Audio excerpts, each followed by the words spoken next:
పేదవాడి పక్షాన నిలబడతాం, ప్రజా గొంతుకై నినదిస్తాం. వాయిస్ ఆఫ్ వాయిస్లెస్, తెలుగువారి మనస్సాక్షి సాక్షి టీవీ. సాక్షి టీవీ ప్రసారాల కోసం మీ స్థానిక కేబుల్ ఆపరేటర్ను వెంటనే సంప్రదించండి. వైజాగ్ స్టీల్ ప్లాంట్ ప్రైవేటీకరణను వ్యతిరేకిస్తూ అఖిలపక్ష కార్మిక సంఘాలు ఆందోళనకు దిగాయి. జగదాంబ జంక్షన్ నుంచి కలెక్టరేట్ వరకు భారీ ర్యాలీని చేపట్టారు. కార్మిక సంఘాలతో పాటు విద్యార్థులు ఈ ర్యాలీలో పాల్గొన్నారు.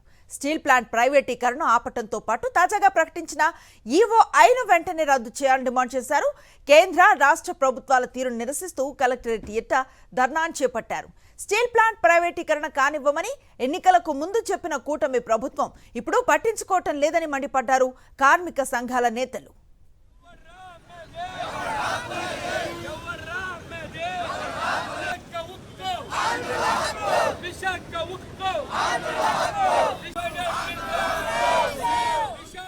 ఇదే అంశానికి సంబంధించి మరింత సమాచారం మా ప్రతినిధి అనిల్ అందిస్తారు. విశాఖ ఉక్కు పరిశ్రమ పరిరక్షణ కోసం అఖిలపక్ష కార్మిక సంఘాల ఆధ్వర్యంలో పెద్ద ఎత్తున నిరసన ర్యాలీని నిర్వహిస్తున్నాయి. కార్మిక సంఘాలన్నీ కూడా మనం చూడొచ్చు విజువల్స్ లో. జగదాంబ జంక్షన్ నుంచి పెద్ద ఎత్తున కలెక్టరేట్ వరకు కార్మిక సంఘాల నేతలతో పాటు కార్మికులంతా తరలి వస్తున్నటువంటి విజువల్స్ ని చూడొచ్చు. మొత్తంగా స్టీల్ ప్లాంట్ పరిరక్షణ, అలాగే స్టీల్ ప్లాంట్ లో తాజాగా నెలకొన్నటువంటి పరిణామాలకు నిరసనగా వీరంతా కూడా ఆందోళన బాట పట్టినటువంటి పరిస్థితి ఉంది. తక్షణమే ఈఓఐలను రద్దు చేయాలని కలెక్టరేట్ వరకు భారీ నిరసన ర్యాలీని నిర్వహించారు. మనతో పాటు కార్మిక సంఘాల నేతలు ఉన్నారు, మాట్లాడదాం. సార్, ఏ విధంగా చూడాలి ఈఓఐలు ఇవ్వడం కానీ విద్యార్థుల తొలగింపు కానీ ప్రభుత్వం కాపాడుతామని చెబుతూనే ప్రైవేటీకరణ దిశగా వేగంగా అడుగులు వేస్తుంది? ఏ విధంగా నరేంద్ర మోడీ ప్రభుత్వం 100% విశాఖపట్నం స్టీల్ ప్లాంట్ ని స్ట్రాటజిక్ సేల్ పేరుతో అమ్మాలని ప్రయత్నం చేస్తుంది. చంద్రబాబు నాయుడు గారు గతంలో ఎన్నికల్లో పోటీ చేసే ముందు మేము అధికారంలోకి వస్తే స్టీల్ ప్లాంట్ ని కాపాడుతాం, రక్షిస్తాం, 100% దీనికి కట్టుబడి ఉంటామని పవన్ కళ్యాణ్ గారు చంద్రబాబు నాయుడు గారు చెప్పారు.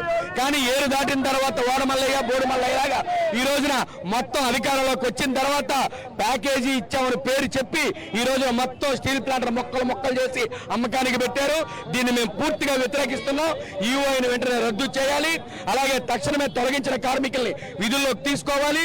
స్టీల్ ప్లాంట్ కు సొంత గనులు కేటాయించాలని మేము ఉద్యమం చేస్తున్నాం.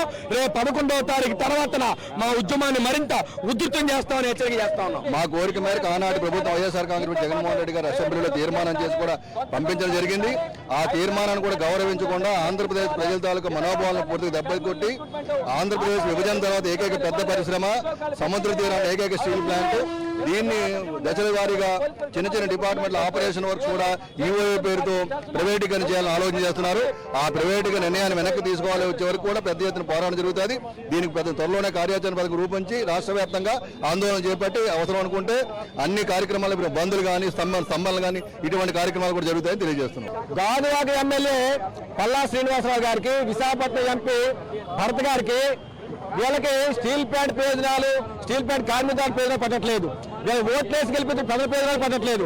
వీళ్ళ పదవులు ఎలా కాపాడుకోవాలి, అధికారాన్ని కాపాడుకోవాలి, మోడీ ప్రభుత్వం భజన చేయాలి. ఇది తప్ప కార్మికుల కోసం పట్టించుకునే పరిస్థితి ఉండలేదు. ఎందుకంటే కేంద్రంలో మోడీ ప్రభుత్వం వైజాగ్ స్టీల్ ప్లాంట్ ని ఈఓఐ పేరు మీద ముక్కలుగా చేసి ప్రైవేట్ అప్పచెప్తుంటే వాళ్ళు సపోర్ట్ చేస్తారు. వీళ్ళు అంతకంటే ప్రయోజనం కావాలి. మాకు అధికారం ఇవ్వండి, మమ్మల్ని గెలిపిస్తే స్టీల్ ప్లాంట్ ప్రభుత్వంలో కాపాడుతామని చెప్పని ఎన్నికలు హామీ ఇచ్చి ఈరోజు ఎన్నికల్లో విజయం సాధించిన తర్వాత స్టీల్ ప్లాంట్ అమ్మేదాని కోసం మోడీ ప్రభుత్వంతో కంకర కలుపుకున్నారు. వీళ్ళు కూడా అందుకోసం ఇంకోటి ఉంది. ఖచ్చితంగా ఇప్పటికైనా సరే పల్లా శ్రీనివాసరావు, ఎంపీ భరత్, వీరితో పాటు చంద్రబాబు నాయుడు గారు, పవన్ కళ్యాణ్ గారు వెంటనే జోక్యం చేసుకుని వైజాగ్ స్టీల్ ప్లాంట్ కోసం పూనుకోవాలి. నిర్వాస ఉద్యోగాలు ఇవ్వాలి, ఈఓఐని రద్దు చేయించాలి. అన్యాయంగా తగ్గుతున్నటువంటి 5,000 మంది కాంట్రాక్ట్ కార్మికుల విధుల్లో తీసుకోవాలి. కొత్త కార్మికుల రిక్రూట్మెంట్ ఇతర రాష్ట్రాల వారిని ఆపించాలి. 11,400 కోట్లు ఇచ్చింది రాష్ట్ర ప్రభుత్వం. 2,600 కోట్లు, 14,000 కోట్లు ఇచ్చామని చెప్తున్నారు. ఈరోజు అప్పులు తీర్చడానికే సరిపోవట్లేదు. వీఆర్ పేరు మీద ఈ రోజు 2,000 మందిని బైక్ పంపించారు. 5,000 మందిని కాంట్రాక్ట్ వర్కర్ని విధుల్లో తొలగించారు. రెండోది కొత్త వాళ్ళనే తెచ్చి వేసుకుంటున్నారు. సెంటిమెంట్ తో వచ్చిన విశాఖ ఉక్కు ప్రాణ త్యాగాలు చేసి 32 మంది బలిదానమై విశాఖ ఉక్కుని కాపాడితే సరే లేదు అనుకుంటే పెద్ద ఎత్తున ఆందోళన పోరాటాన్ని ఉధృతి చేస్తామని ఇక్కడ ఉన్న కూటమి ప్రభుత్వానికి హెచ్చరిస్తున్నాం. రాష్ట్ర ప్రభుత్వం స్పందించాలి, కేంద్రంపై ఒత్తిడి తీసుకొచ్చి విశాఖ ఉక్కు పరిశ్రమను కాపాడాలని వీరంతా కూడా డిమాండ్ చేస్తున్నారు. వీడి శంకర్తో కలిసి అనిల్, సాక్షి టీవీ, విశాఖ కలెక్టరేట్ నుంచి.